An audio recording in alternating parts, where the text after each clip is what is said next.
Maganda umaga mga kaibigan. Welcome back sa ating YouTube channel. For today's episode, aayusin natin ang Epson Printer L5190. Problema raw nito, ayaw mag-fade ng paper at walang printout na lalabas. Yan ang ating titingnan at aayusin.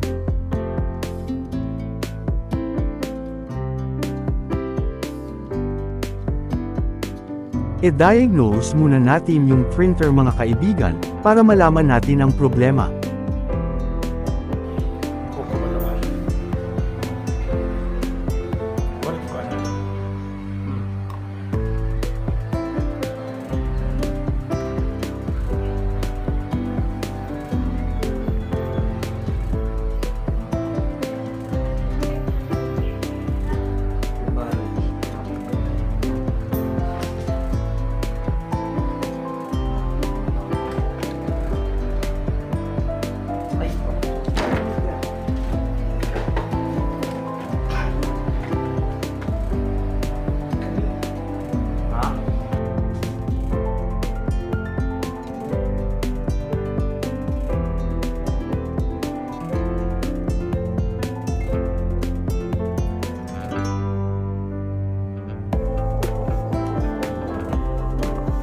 Ngayon, sisimulan na natin baklasin ang cover nitong printer.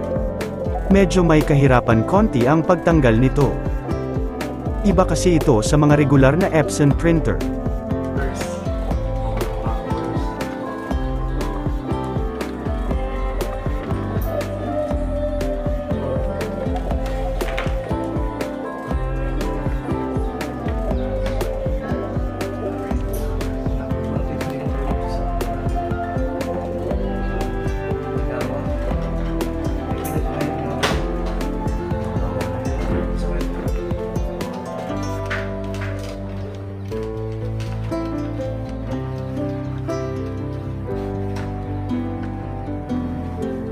Ngayon, pupunasan muna natin ang scanner ng printer kasi maalikabok na at maraming dumi.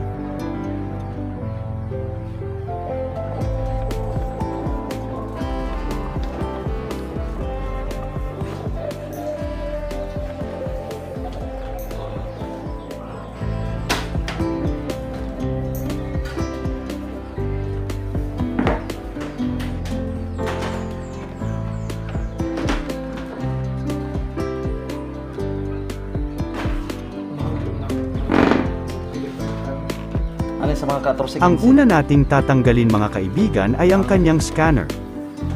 May dalawang screw sa harap nito. Para matanggal, kailangan tanggalin muna ang nakakabit na screw.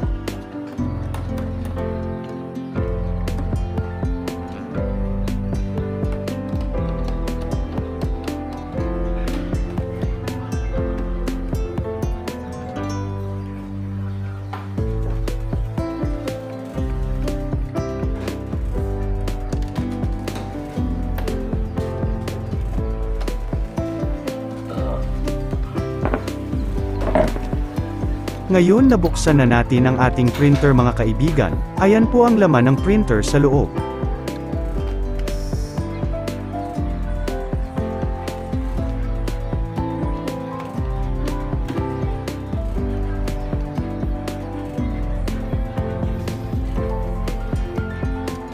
Tatanggalin muna natin ang kanyang flex na nakakabit sa board ng printer, para maalis natin ang scanner nito.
Tatanggalin muna natin ang takip sa gilid para makuha natin yung flex.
Luluwagan muna natin ang kanyang power supply kasi nakadikit ang flex nito.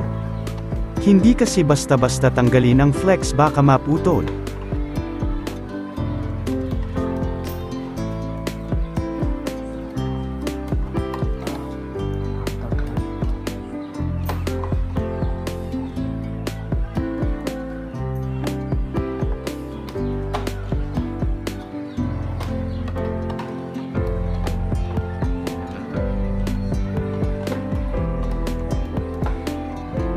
Pag natanggal na ang flex ng scanner, pwede agad ibalik yung screw. Ang rason bakit tinanggal kasi niluwagan natin.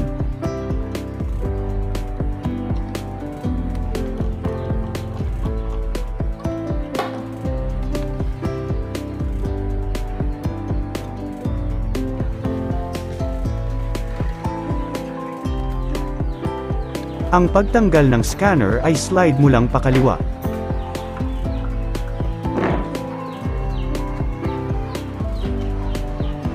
Ilagay muna natin sa gilid ang scanner na tinanggal. Ngayon pwede na natin tingnan ang sa loob nito at anong rason kung bakit hindi mag-feed ng paper.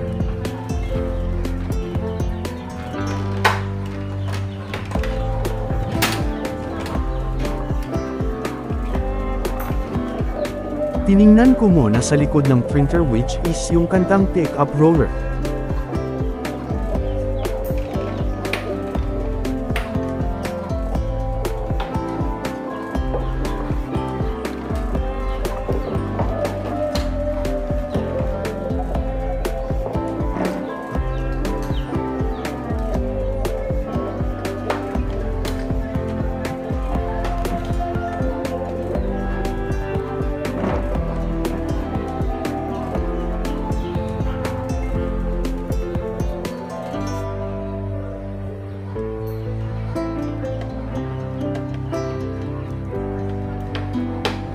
Para matanggal natin yung spring na nakakabit ng pick-up roller, kakailanganin natin tanggalin ang lagayan ng bond paper.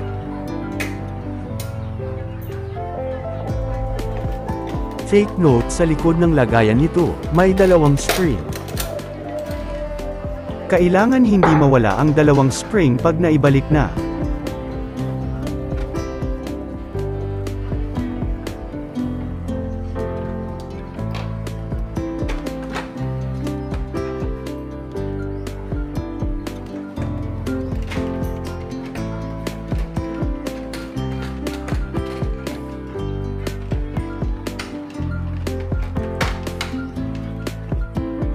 Yung hawak ko. Yan po, ay ang kanyang pick-up roller. Shani-check ko kung manipis na ba ang kanyang rubber or yung lock ng roller, baka naputol. Kasi pag naputol ang lock ng roller, yan ang dahilan na maraming kakainin na paper.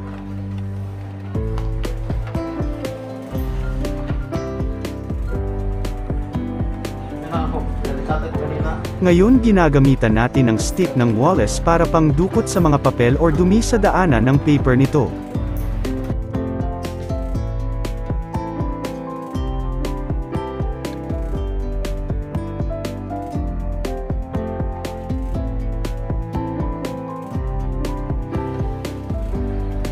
Tatanggalin muna natin ang ink damper para matingnan kung mayroon bang laman ang loob nito.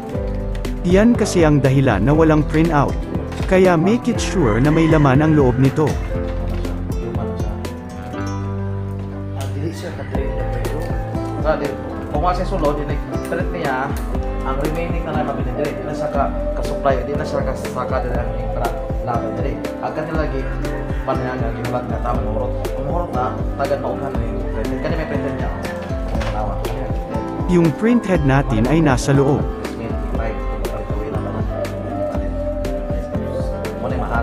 So kinalan kanila dyan siya sulod kaya kung maugan siya ang padya hangin na dayon kumunat ka sa printed siya nga pang-plug dyan na niya abot ka nagpalipo po ko nga sige gamit na mag-flow mo tanang pero kaya ginani man o makapagin na siya radyo sa ikuan na yun. Sa nakita ninyo ngayon sa ating ink damper halos wala ng laman yung loob. Kailangan e-suction muna natin para malagyan ulit ang loob.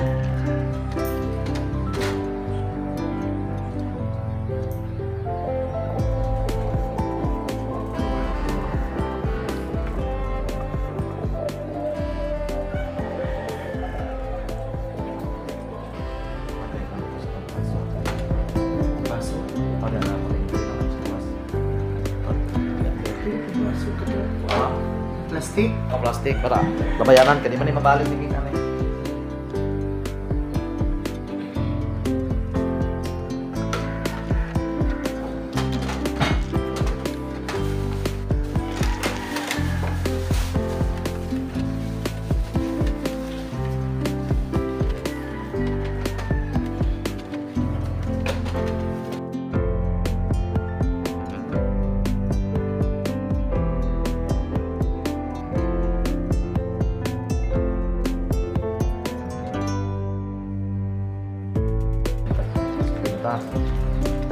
Bago ibalik yung ink damper ay panasan muna ang dulo nito. Mats.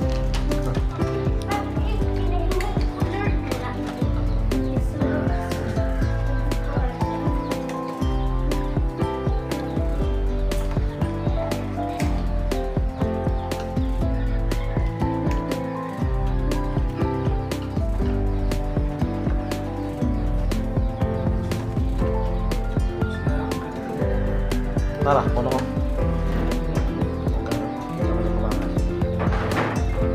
Wala to sa kalahos dire kay hangin na lang man to. O di sa ka. Mo to may tendency nga ini pwede mo wala. So, may ato pa ni paano diagnosis.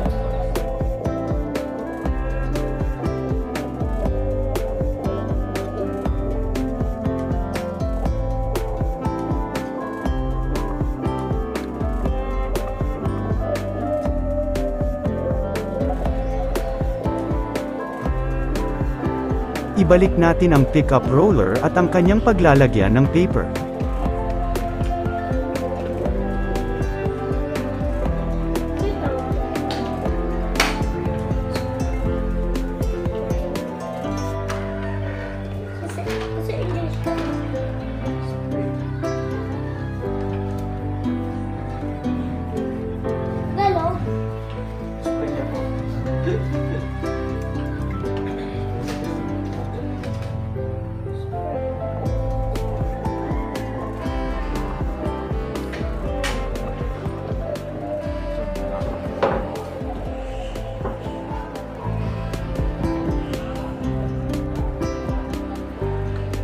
Yang hawak ko ngayon ay ang kanyang spring na pangkabit natin sa pickup roller.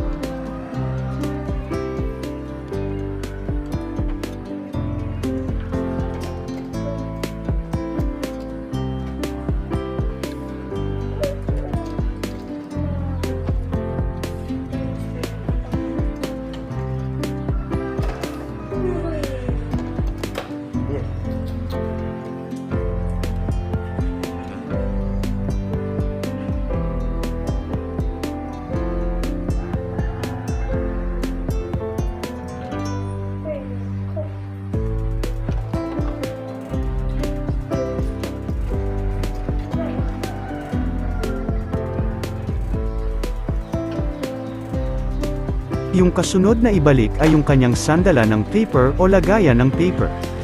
Sa likod nito may dalawang spring na taga-tulak pag nag-print na tayo.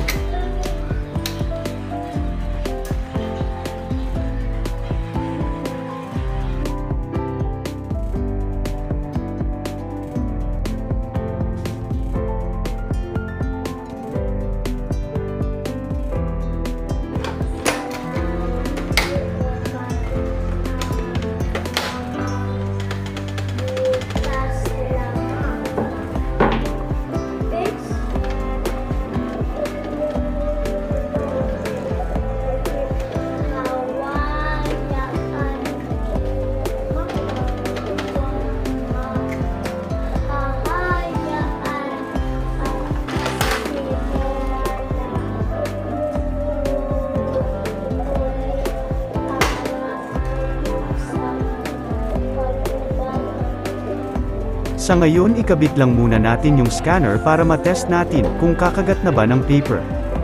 Para makita at malaman natin kung may printout na ba.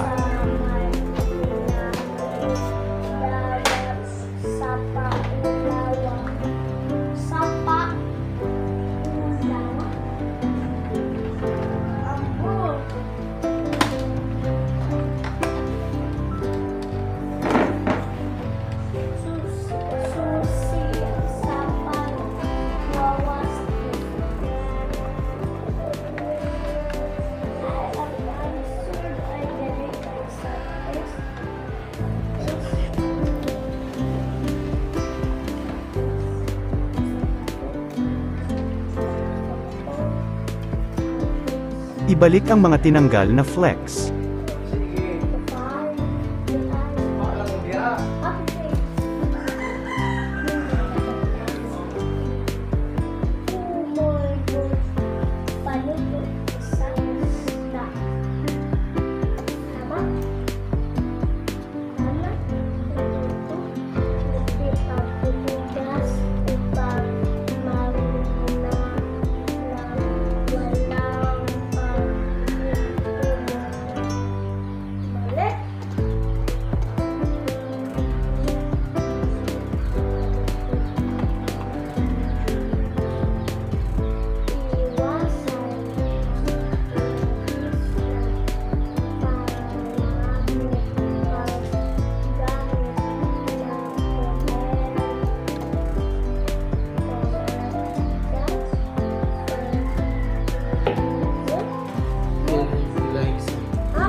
Ngayon testing natin ulit kung kakagat na ba ng paper. At malaman natin kung may printout na ba.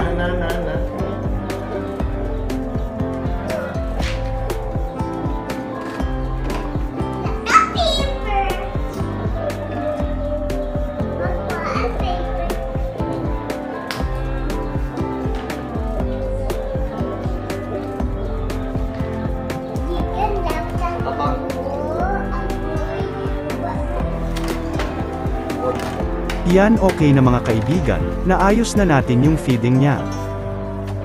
Ngayon ay ang kanyang printout na naman if wala bang problema.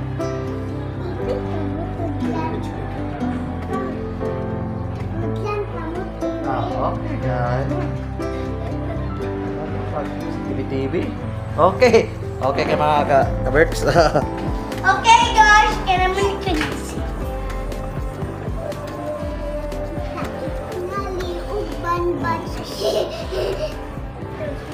Look at the speaking.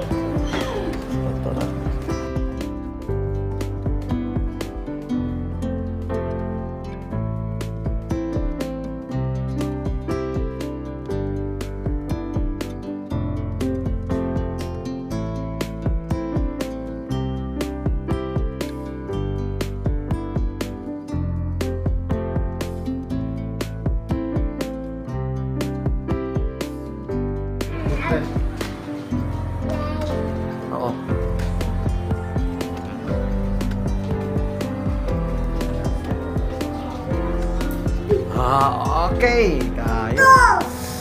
Okay, kayo. Naman mo makamot. Lagi ako.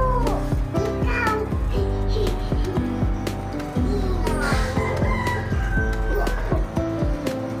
Sample og pag-print zero ka ng laptop. Connect ko. Ano? Awan na din. Okay na ka na. Sanga, importante ka na masanga. Hindi sa masanga ka na problema. Kausa na testingan to kausa. Testingan to kausa. Ito copy na ito. Laptop.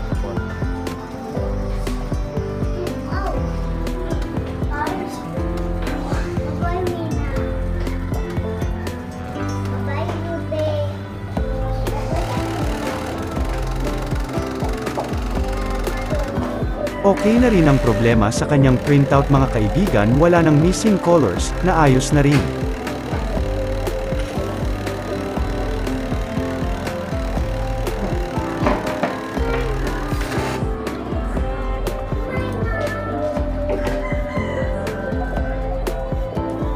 Kausa. Kausa. Kausa. Lock na ko na ba eh.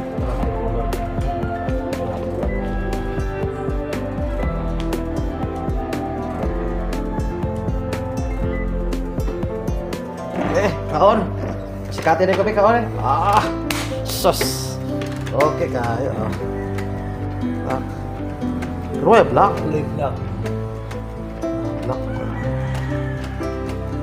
Oh, sa black. Ito yung Sa pangalawang test natin mga kaibigan. Sa nakita ninyo ngayon full black ang gamit natin pero walang black na lumabas. Yan ang ating diagnose ulit para mabalik ang kanyang black color.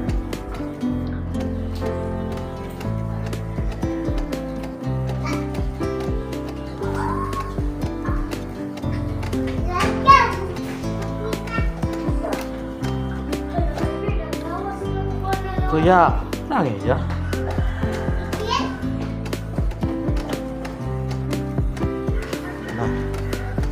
Black. Sa pangatlong test natin mga kaibigan ay naayos na natin ang kanyang black color. Ang ginawa ko lang ay nag-head cleaning lang. Pwede sa manual gamit yung screen button ng printer. Madali lang sundan kaibigan pag mag-manual cleaning tayo, sundin lang lahat ang nakalagay. No need na to use laptop or PC para mag-cleaning. Nilagyan ko kunti ng grasa ang gear ng printer para smooth yung daloy nito.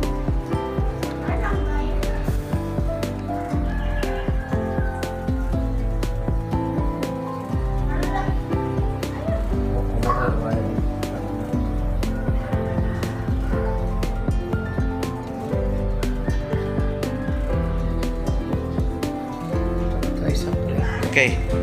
Mana siya? Mana ikaw basta ko agad proceed, okay? Okay. Basta mag-print ka. Dele sa Andritso. Ngayon na ibalik na natin ang lahat na tinatanggal natin. Okay na siya, yung feeding niya at color printout niya. Ganun lang kadali mga kaibigan, huwag niyong kalimutan na mag-subscribe, mag-like and share. Hanggang dito na lang mga kaibigan, your host Sean TV Official, now signing off.